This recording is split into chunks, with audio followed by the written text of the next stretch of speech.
everyone, and Hello. welcome back to the XR Update podcast, brought to you by Impact Reality. How you doing? Hello, happy Tuesday, Oh my everybody. God, so good. Yeah, happy happy Tuesday, everybody. So nice to see you. My team decided to replace me last last Tuesday, but here I am again. So We, happy you to know, we had a be here. death metal episode last show. We figured we should let Miles tag in for that one. He did so well. He did so well. Awesome. Well, hello everyone. Thanks for joining us. My name is Alex. I am I guess the most perpetual host of the XR Update podcast. But joining me is my semi-perpetual host. It's Katya in And VR. Hey Katya. hello. Yeah, hi. So So happy nice to to have be you. here. Oh my God. Missed you last week. Same, same. I Your was crying presence right here. was gone. Yeah. I It's nice know, to but have you around. you guys did so well. Such a great episode. Recommend to go. Everybody go check it out. Thank you. I cannot wait to play that game. Like I legitimately am all about metal. I'm all about VR. I'm all about rhythm games, and the three come together perfectly there. So I'm super stoked to do it. Oh yeah, same, absolutely. Rhythm games, some of the top on for me on the list. Yep. How's your week been? You doing all right? Oh yeah, doing really, really well. It's been so busy, and also there are so many games releasing very soon, so we are like working really hard, and you know it. How's your week been?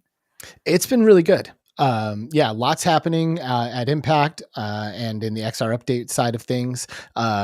We are gearing up for Trombone Champ Unflattened to come out from Flat to VR Studios. And there has been some like pretty intense leaderboard competition internally. We have like a Mm-hmm. small team of people who have access to the game right now, and like we're all just like fighting over leaderboard number one leaderboard spots. Well, and I should say we're all fighting, but in reality, I'm kind of dominating right now. So it feels Oh, is really it good. you? I thought it was Jasmine for a second there. We Nah, need to nah. check the It's leaderboards it's again. no nobody can touch my trombone champ unflattened skills right now. I know that's going to change the day that the game comes out, but for now, I'm going to enjoy my time sitting at the top of the global leaderboards with this unreleased Amazing. game.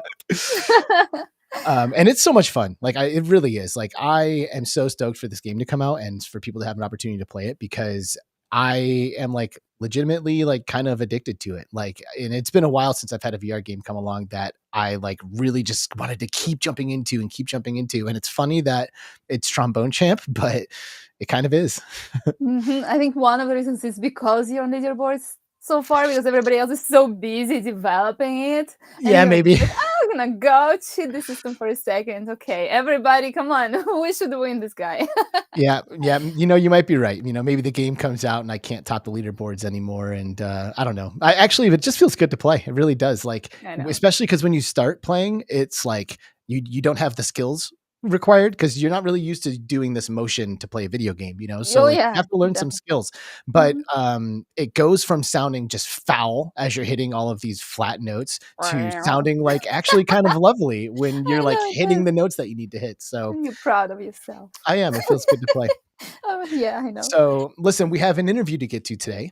We're Yes. going to be chatting with the Freeland VR team. They have a multiplayer game coming out very, very soon. But before we talk to the Freeland guys, I was hoping we could do a quick touch point on a couple of news stories that have been shared via the XR Update Twitter. Is that okay with you, Katya? Of course, please go ahead. Well, okay, let's do that. First news update to share is that the first patch for Hitman 3 VR on Quest 3 has been released, and it's addressing some of those initial issues of improving performance. The developer has provided an update on the changes, enhancing the visual experience for players. So I haven't seen any footage or reviews of the update, but Mm. man, did this game come out to some universally negative perspectives. That's a perfect example how not to make VR games ever. It is a bummer. It's a bummer for so many reasons. There's just so many reasons. One of them is the fact that Hitman 3 inherently is a good game. Like they started with something that is very, very good and that has a ton of fans. And for it to come out and just like fall flat and like really not deliver on the expectations is heartbreaking for anybody who already loves the game.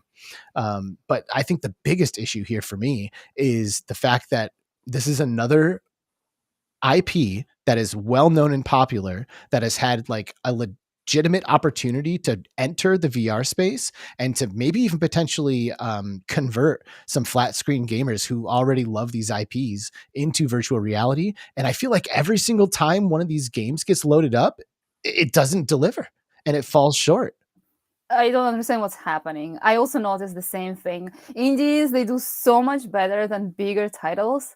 It's just crazy what's going on. And I'm very upset. Can you imagine now PC the Hitman lover, he or she goes to VR, sees this, and they will never touch VR again ever in their life. Exactly. This is Exactly. so terrible. It creates this false perception of where we're at with VR gaming right now, because people say, I'll wait till a game comes along that I'm actually interested in, or that is like a AAA title. And they've been playing Hitman for years. And then they see Hitman, they're like, yes, let's go.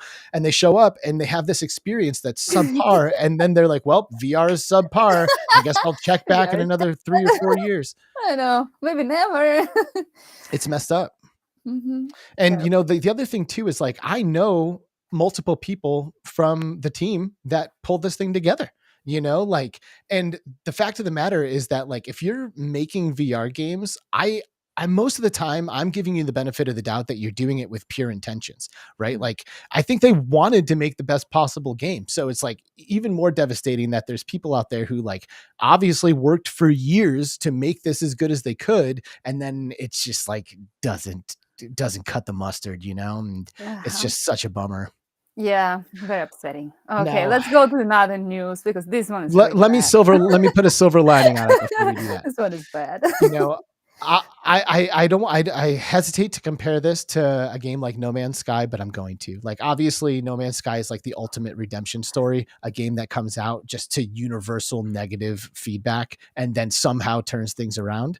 The fact that they came out with an update that went live today is evidence that they're at least listening and that they want this game to succeed, of course, and they want people to get the experience they're looking for. So hopefully the developers have a clear vision as to what they can do to turn this thing around. And, hopefully people who buy this game a month or two from now have a better experience than those who got it at launch. Mm-hmm. So it's a bummer.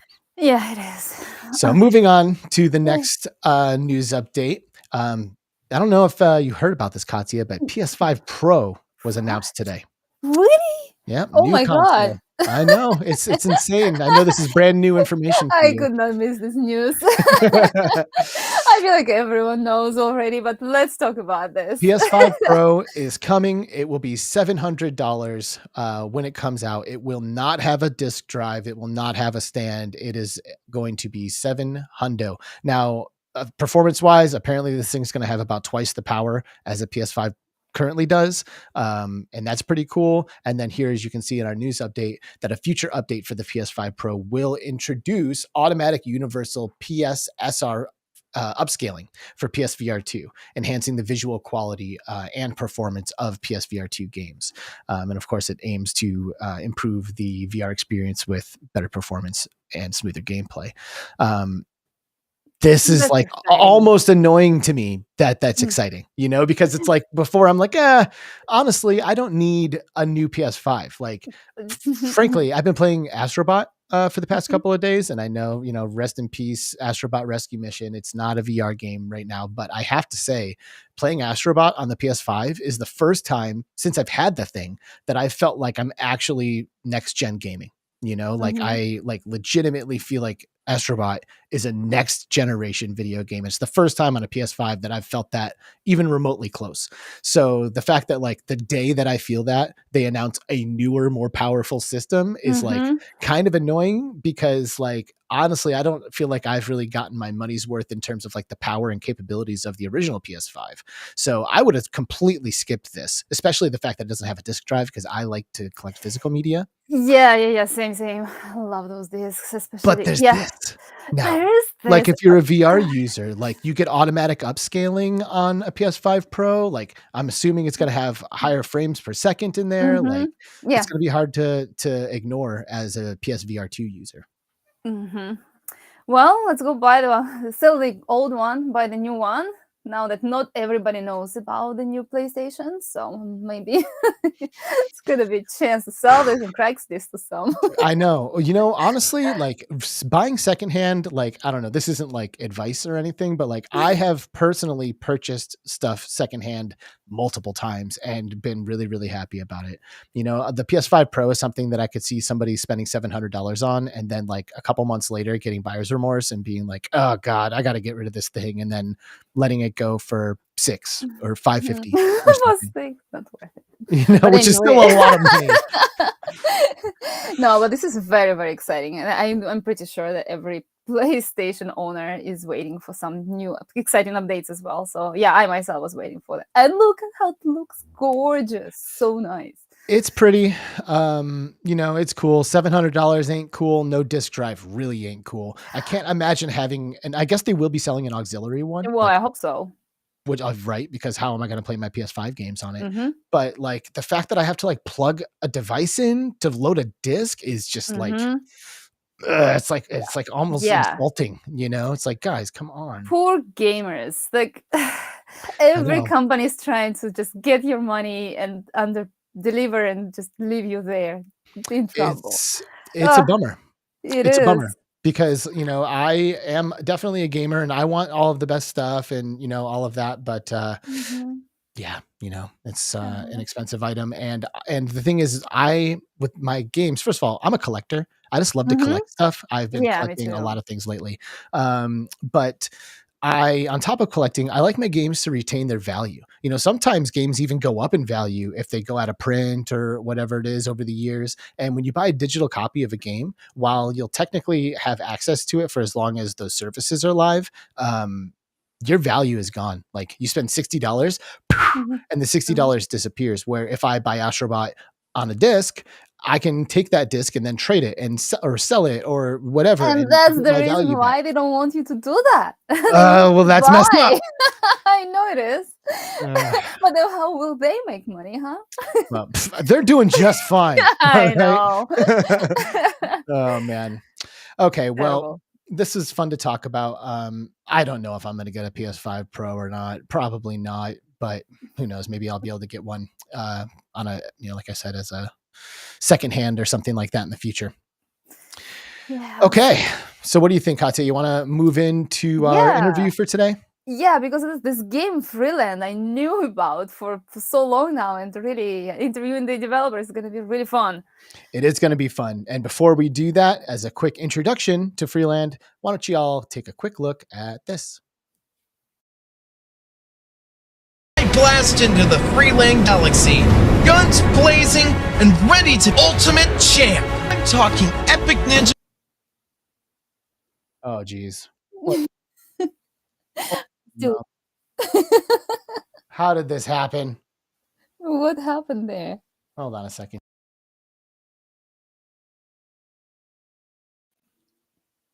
Oh, my sweet. Well, this is interesting. Are we still live? That would be fun.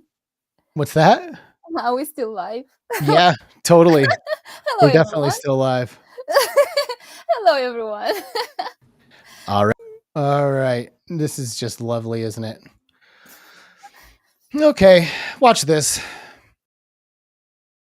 Into the Freeland galaxy, guns blazing and ready to be the ultimate champ.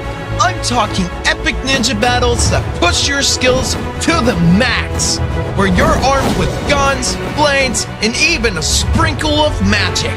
It's a showdown like no other.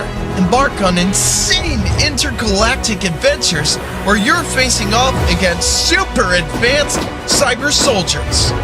We're tearing up the streets of Time Rise City in these wild races, dead set on owning those leaderboards and proving to the world that we're the speed demons to beat. Level up and wander through this huge galaxy where everything's connected and enjoy total virtual freedom and riding dragons through medieval realms, all to kick Ventax's butt and save Freeland from total doom. My destiny, saving Freeland from Ventax, the galaxy's bad guy, is our ultimate challenge. But guess what? We can totally take him down together. It's a tough gig, but with my guild, we're bringing freedom and good vibes to the galaxy. Takakaume nailed it! We scored epic treasures and found breathtaking spots along the way. But you know what the absolute coolest part is? I've made some incredible friends on this wild journey. Now, it's your turn. Jump into Freeland VR right now and meet awesome people from all over. And let's create some legendary memories together. Are you up for it? Why wait? Join us in Freeland VR. Adventure, friendship, and epic wins await. All right, everyone, please welcome to the XR Update podcast, Alex and John from Freeland VR. Hey, guys. How you doing? Hey, doing great. Really good. Thanks for having us, Alex. Absolutely. Thank you so much for being here. Super exciting. We just saw the trailer for Freeland VR. Lots of fun elements that you guys are kind of showing off in the trailer there.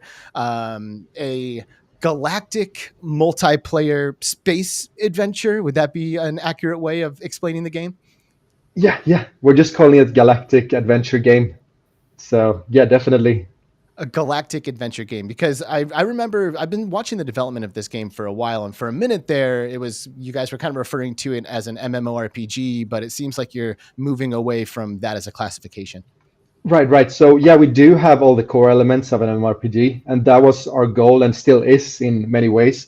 But we also thought it could be misleading in other ways because we're not exactly what you would get from World of Warcraft, and there's some elements that are different, but some of the core elements are the same. So we thought we might as well use a different label as to not mislead people. Although if you're looking for an MMORPG in VR, I think many people will be very satisfied with Freeland, but you wouldn't expect it like to be your typical MMORPG either. So it's something new and a little bit different from previous MMORPGs. And obviously we don't have as much as in World of Warcraft, but we have a lot of other things and a lot of other depths that is not there. So I think the different terminology, galactic online adventure, is more fitting.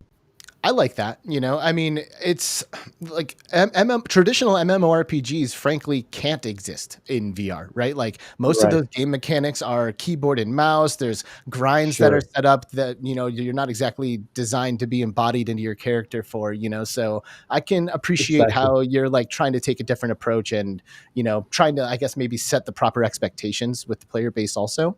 Exactly. Yeah. Do you like these kinds of games, Katya? Are you into teaming up at the party and playing a role and all that? Well, my first ever game was World of Warcraft, and I spent 8 years playing that game. Your first ever game? Like you never played a video game? Well, I mean, there were first like Tetris and like those small little games, but then I tried my first PC game was World of Warcraft, and it was crazy. So I'm excited about Freeland as well, and I had the chance to try it a little bit before. So oh my god, I'm excited for everybody. Nice. Yeah. Well, that's amazing. I mean, I love MMORPGs. I personally just love multiplayer experiences in general. Like when you guys designed this, were you like, hey, we want to do multiplayer and we're going to figure out the best possible format for that? Like what inspired Freeland to come around? Yes, I would say in the beginning, some of the main inspirations came from wanting to give players virtual freedom. Like for me, it was like, okay, I want to be in this virtual world and then have as much freedom as possible, and that's where we got the name also Freeland, where so it wasn't really like I've played World of Warcraft as well, so that's kind of why we leaned into the MMORPG, I guess, in the beginning, but that was never the main goal. The main goal was just to create this sort of freedom where like if you want to ride a dragon and like fly to a different place, you can. If you want to take a spaceship to a different planet, you can do it. If you want to like combine things like shoot enemies with a spell while you're on a dragon, you can do it, and you can all like do it all together. So you can ride on each other's dragons, and there's so many things where we wanted to just give players freedom, basically. So, Alex, what's your role on the team? So my role is I do the main development, so most of the coding I've done and a lot of the design work, and I was also founding the company more than 5 years ago. So that's been my role. Beautiful. And what about you, John? I'm the CEO of the publisher, Andromeda Entertainment. And while Freeland has been in development for more than 5 years, we only came on in the past year. And I've seen tremendous progress and polish for the game. and we're really excited to back it as it prepares for launch on September 19th. September 19th is Uh, launch in early access, right? Correct. Oh my god, I can only imagine how you feel, you guys. 5 years in development, and here you are so close to the release. Right. Yeah, it's funny because we feel like it's almost just the beginning now. Like, yeah, we've done all the work for 5 years, but yeah, it's still early access. We love where the game is right now, but we have so much vision for the game. So yeah, we're just getting started. That's really how we see it. That's One of the great. And I things- mean, go ahead. One of the things that's really special about Freeland is how much content is already in the game, how many quests, races, mounts, different game interactions you can have. And then in addition, the additional content that's going to be coming out after launch. We have a full calendar for more than 12 months out with new worlds launching. And it's just going to be a really exciting time for continuous content in this type of really big multiplayer game. Yeah, I mean, I think you guys do a good job of like, I guess conveying the scale of the game in the trailer, because I mean, you're in one scene, you're on horseback, the next scene you're on the back of a dragon, the next scene you're like in a futuristic sci-fi kind of environment. So it seems like there's really nothing off limits in terms of like the aesthetics and the different types of environments you can find yourself in. Yeah, and that's been the goal also from the beginning. Like, yeah, following the freedom concept.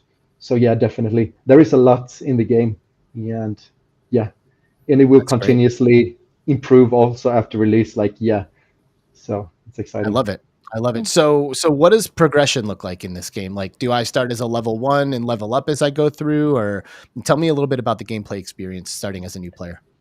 Yeah, it is in some ways similar to like World of Warcraft. You do level up and you do find better items and gear and new mounts you can buy or you can get access to as you play and level up.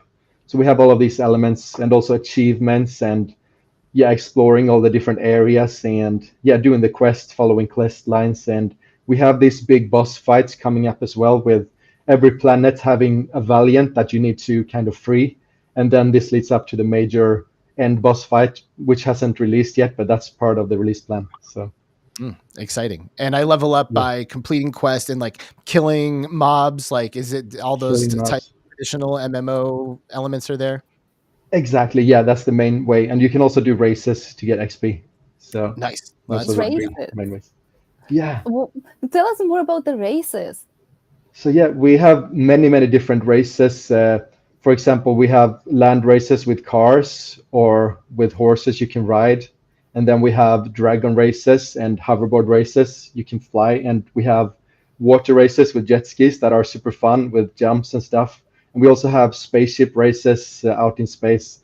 And in addition to that, we have parkour races where you have to jump through platforms and stuff. So there's tons of racing elements in the game as well. That's really cool. I was really excited when I got to, I think, level 5, which is the XP you need to get into the racing arena. And it opened up just all of those options for me. It was great.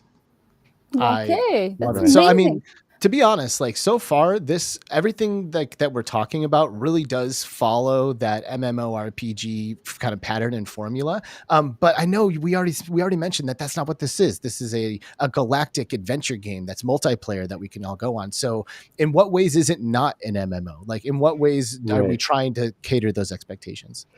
Right. I would say, like, since we don't have like the real end game content, we do have boss fights and all of that, but not as in depth, nearly as in depth as like World of Warcraft, but rather like the depth comes from everything you can explore and the wide array of things you can do. I think that's really where the depth comes from. Mm-hmm. So in that sense, that labeling would probably fit the game more as of now.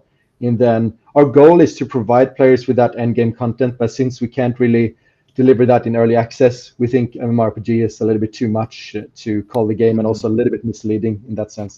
I understand, because I mean, I guess it really boils down to like the kind of player you are too. Because to be honest, I play MMORPGs. I play World of Warcraft Classic, but I don't think I'm like the majority player. Like a lot of people, they say that like the game doesn't start until you reach end game, but I'm the opposite. Right. For me, as a gamer, doing level progression and exploring the worlds and questing and unlocking new abilities and all that is where I have the most amount of fun. Exactly. So, It almost Yeah. seems like this game like would probably work for me as an MMORPG, because if it's simply Yeah. just lacking end game raids and content and stuff, like sometimes I tap out once I get to 85 or whatever, and I start to get. Right. I'm like, oh, okay, I'm good now. Yeah, I mean, in that sense, yeah, it's definitely an MMORPG in that sense. Oh. Like, yeah. I love it. So, and classic archetypes are there too. We have tanks, healers, damage dealers. How do you put together your skills? Right. So we do have different skill sets, but we didn't want to also tie players into classes, also considering the freedom concept. So we do have magic. We do have some, a lot of different spells you can unlock as you level up, and different ones you can find. And we do have melee combat with, axes, all sorts of melee weapons, swords and hammers. And then we do have guns. So we have, for example, charge rifles that you need to like charge up to shoot. That drains something called hex power, which you get from like armor. So you can have strong armor that gives you. So we have all of the stats in that sense. And but for the tank roles, we don't have like particular tanks as of now, but we do have mages with wands, and we do have like, I don't know what exactly. Into the Freeland Whoops. There we get the trailer. No, we have like warriors in the sense of fighting with a melee, and a little bit untraditional, like from other MMORPGs. We have like the gunplay, so it wouldn't really fit into those typical like tank healer sort of aspects. So maybe that's also where it differs a little bit from typical MMORPGs. Mm-hmm. Yeah, and one of the things we're really proud of is it's not going to be pay to play. You're not going to be able to buy your way to the highest level and buy your way to, more advanced game objects. You're going to have to, grind and work your way up with your friends. And that was our intention, to make it, free for everybody to play, and really build a big community around this game. I love that. I mean, especially for multiplayer in VR, the easier it can be to get in, definitely the better. What's like? I assume there's some way for you guys to make some money with this game. Are in-game in-app purchases for cosmetics, something like that? Exactly, mostly mounts and vehicles. Cool. Yeah, which, I think is a good way of doing it. Like, you get into the game, you decide whether or not this is a world that works for you and your party. And then once you realize that you're good here, spending a little bit of money on something that you love, I think it's a no-brainer. Oh, yeah, exactly. I'm a little bit curious about also PvP aspect of it. Are you guys planning, or do you already have the combat PvP options in Freeland? Yes. So we do have PvP arenas with different game modes. So we have something called Team Deathmatch, which is the typical, like, you team up and you kill the other team members, basically. And we do have something called treasure hunting. So you need to find like hidden chests that spawn in the arena. And then we have a cool like anti-gravity ball game where you shoot the ball with the guns like into goals. So that is super fun. And we also have like open world PvP, which is going to be super exciting to see like how that plays out when we launch, because in some areas we have like red zones, and that means you can basically fight anyone. So you could like hide somewhere, sneak with a gun or something, and then shoot someone as they drive past you with their car or anything you'd like. Or in the medieval world, you could have a guild like hiding with like swords or wands like somewhere, and that's so that's Spring gonna be a cool. trap. Yeah, exactly. I love exciting. it. Do you incentivize PvP, or is there like, rewards or reasons why I might want to do something like that, other than just the pure satisfaction of killing somebody? So, mainly the satisfaction. We do have stats, so you get like how many players you killed in PvP and stuff like that. So nice. For that reason, that's cool. I love it. And then also additionally on gameplay, gear. Right? Like, does gear have stats on it like you might expect from an adventure RPG game? Like strength, charisma, intelligence, all that kind of stuff? Yeah, exactly. We have all of these things. And we have a little bit of a different naming. Like, for example, mana, we call hex power, but it's basically the same thing. Got it. So, Cool. I love it. Platforms, right? This seems to me like a PC VR game.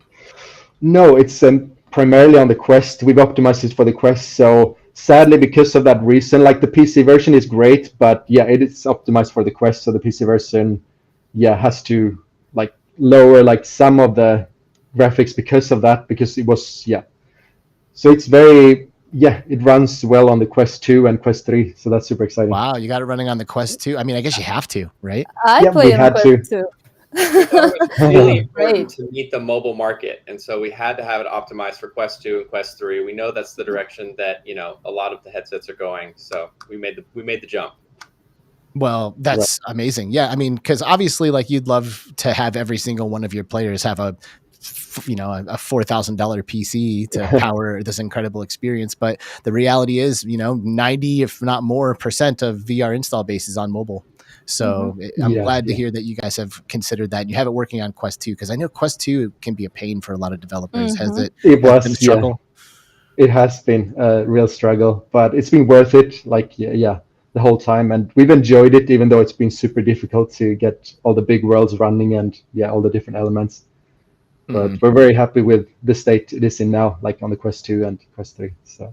Well, Quest 2 players can get excited now, finally. Something amazing is coming for them as well. And we've had good help too. They're a very talented developer team. But Andromeda Entertainment, we've been, assisting with them for about 6 months now in conversation, and then, in marketing and publishing support. And we've also contracted the support of Impact Reality, and gotten great feedback from them. And, we just have a whole team of people behind this game, and we really believe in it. That's great. Yeah, we've enjoyed having you guys be a part of the Impact squad and work alongside of you to help put this game out there and, get it ready for launch. So it's pretty exciting stuff. We're about a month away. Like, is this like crunch time now? Like, do we feel like we're in a good spot? Like, what's the vibe like with the development cycle? Yeah. I mean, we're in a very good spot, I would say, but always like with early access, it means that as a developer, you never feel that your game is ready. And I mean, that's really why we're going for the early access. We have so many things we want to do, but at the same time, we know that so many of our beta testers have had so many amazing experiences that we just want more players in the game. And we know that it's ready for the players, but we can also say that there's a lot more to expect from the game and in the future. So how many people are working on this game right now? So we have like a core team. If we combine Andromeda and Freeland, it's around 10 people now. And there's been so many people around, like helping out, community helpers. And so we've had great support throughout the years. Sweet. I love it. What else is important about Freeland that we haven't gotten to, right? Like, there must be something that you like wish everybody knew about this game, or something that, it's just like relevant that we haven't had a chance to discuss yet. Right. Yeah, I guess we could tap into like the wellness aspects of it. Like, we've really had wellness ideas like from the beginning, where we want the players to feel good from playing the game, and we don't want to create like these addictive loops that just lead players into playing it even though they might not even enjoy the experience. So we've been very careful to craft the experience in such a way that it's like inherently rewarding for the players, where they feel that they actually get something from it and they feel better when they log out. That's our core mission. Then if we've achieved it or not, like, that's something we'll have to see, but that's part of our core mission. I love that. Do you have anything to add to this, John? Well said, Alex. This is one of the reasons why we selected Freeland from a publishing perspective, is because they were very mission aligned with the reason that Andromeda was founded, to bring transformative content to global audiences. And I think it's just going to be a really great opportunity for people of any socioeconomic background anywhere in the world, play a game together with their friends and feel good after playing. Amen to that. So I've got some links in the description below to the store pages and everything. Would you guys have a wish list set up, or can we wish list right now? Yeah, on Steam, you can. On Steam, for sure. Cool. Sounds good. Yeah. Well, we'll definitely link to everything that we can. If people want to follow along with the game, keep an eye on development or updates, what's the best way to do that? Best way is probably to join our Discord, but otherwise all of our social media, we update regularly. So X or Instagram, Facebook, really anywhere. But perfect. Discord would be the first recommendation. Yeah. Cool. We'll make sure to include a link to Discord below as well. John, Alex, we're super excited for Freeland VR, something big and grand for us to jump into and level up together. Like, this is right up my alley. So I'll be jumping in with everybody on, you said September 19th? Mm-hmm. Yeah, exactly. I love We'll it. make sure to be there. Absolutely.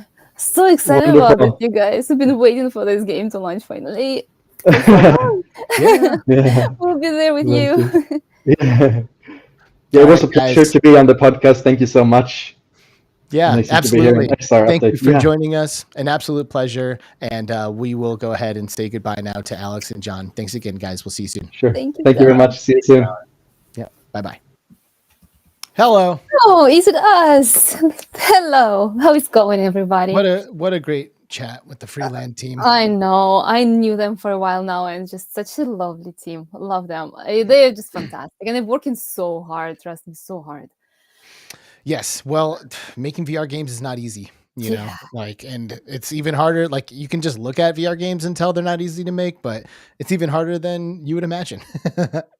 I know. Yeah, because it also adds the 3D aspect of it, like body in some space kind of experience. So that's why not many people who try to bring PC games into VR understand that like you cannot just do this transition. You also need to rethink everything that happens around you in VR. Exactly. Like I said during our chat with those guys, like, you know, people want MMORPGs in VR, but the reality is, if without a keyboard and mouse, Yeah, it's so you're hard. not playing an MMORPG. Like, you need to keybind so many abilities. You need to Mhm. target enemies properly. You need to Mm. like, I mean, there's just so much that goes into it, you know? So, Yeah, to be a my hat good goes off. Yeah. like to be a good warrior, for example, to be like good assassin, like with your own body, like you don't know those moves. Like how can you be a good melee player in there in VR if like your body is actually there and not just keyboard? So it's It different, is of it course. is very different, and it's very interesting. But I will continue to jump into any of these multiplayer online VR titles that let me team up with my friends, explore worlds, kill creatures together, like do all that stuff. Just because, you know, really it is like, for me, it's people at the core of all these experiences. You know, like, I've gone into multiplayer games that are far from good and still had a great time with people because we're friends and we're all laughing at how bad everything is in there, you know? So if we can get stuff that's even remotely good, then we can have a lot to do in there in Mhm. VR. So hopefully we have an amazing experience in Freeland coming up here on September 19th. Yeah, exactly. I cannot wait. I really want to check all the updates. I've been checking it for a while, but 19th will definitely bring something even more exciting. Yep.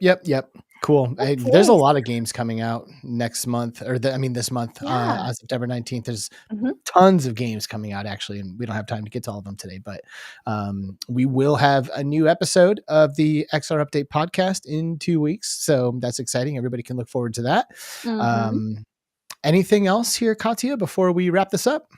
No, I just wanted to wish everybody a very good day. It's only Tuesday, so still so long till weekend, but I hope everybody has a great time and plays lots of VR games. And maybe you guys can tell us which developer you want us to interview, because we came up with ideas of to bring these developers, but we don't know. Maybe you want something different. Let us Absolutely. know. That is a We'll great do call it. to action, I Katya. know, right? People in the Hello. comments, let us know who you want to see on this show alongside of the amazing Impact Reality team that includes myself, Alex, Katya in VR, and the rest of our amazing squad. I think that's going to do it. Next week is Meta Connect, which is, or not next week, but the week after is Meta Connect, and our episode will be premiering basically during the event. So we can look forward to some Meta Connect action. We'll have a new developer joining us for the interview for the XR Update podcast, and I think that's going to do it for this week's episode. So Yeah. if you guys caught the live episode, thank you so much. If you caught the replay, also thank you so much. Shout out to the Twitterverse. I sent this thing to Twitter today, and a lot of people tuned in. So I'll definitely be doing that again in the future. So Yeah. thanks again, everyone. Thank you, Katya, for joining me as Thank always. you so much. Yeah. Of course, we'll see you guys in a couple of weeks with a new episode of the XR Update podcast. Have a good week, everybody. Bye-bye.